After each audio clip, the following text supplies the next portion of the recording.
அதான் அருட்பிரகாச வள்ளலார் ராமலிங்க சுவாமி சொன்னார். கடவுளை ஆக முடியுமா? ஆக முடியும், ஆக முடியும். எப்படி என்று கேட்டார்கள். மனிதர் தானே நாம, கடவுளாக ஆக முடியுமா? ஆக முடியும். எங்க போய் தேடுற கடவுளை நீ? இதோ என்னுடைய குருநாதர் மாணிக்க வாசகர் தன்னுடைய பதிகத்திலே பதிவு செய்கிறார்கள். யார் தெய்வம்? எங்க இருக்குது கடவுள்? எங்க இருக்குது தெய்வம்? சொல்றாரு, முத்தி நெறி அறியாத மூர்கரோடு முயல்வேனை, பத்தி நெறி அறிவித்து பழவினைகள் பாரும் வண்ணம், சித்தமலம் அறிவித்து சிவமாக்கி எனையாண்ட அத்தன் எனக்கு அருளியவாறு யார் பெறுவார் அச்சோவேன் கேட்டார். முத்தி நெறி அறியாத மூர்கர். யார் அவன் மூர்கன்? யார் மூர்கன்?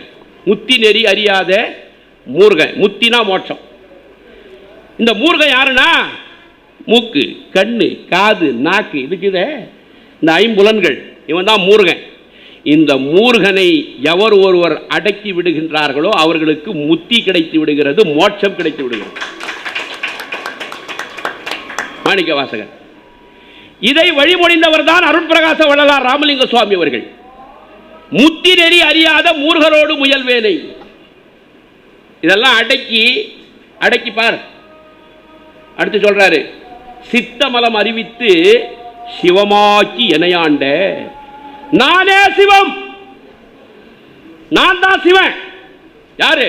சித்தமலம் அறிவித்து சிவமாக்கி எனையாண்ட, நான் தான் சிவம். வேற மார்க்கத்தில் சொல்ல முடியுமா?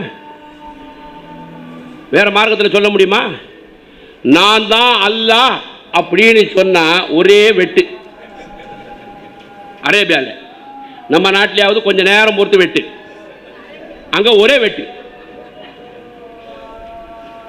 கர்த்தர், நான் தான் கர்த்தர் சொல்லிட்டா அங்கேயே துப்பாக்கி எடுத்து சுட்டுடுவான். வேறு எந்த மார்க்கத்திலும் இந்த உரிமை இல்லை. ஆனால் மாணிக்க வாசகர் சொன்னார், சித்தமலம் அறிவித்து சிவமாக்கி எனையாண்ட நானே கடவுள். சொல்ல முடிந்தது. எங்க இருக்கிறார் கடவுள்? இங்க இருக்கிறார்.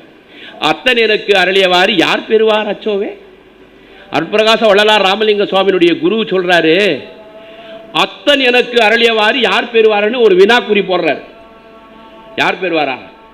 மாணிக்க வாசகர்களுக்கு பதில் சொல்லுகிறோம். மாணிக்க வாசகருக்கு பதில் சொல்லுகிறது இந்த உலகம்.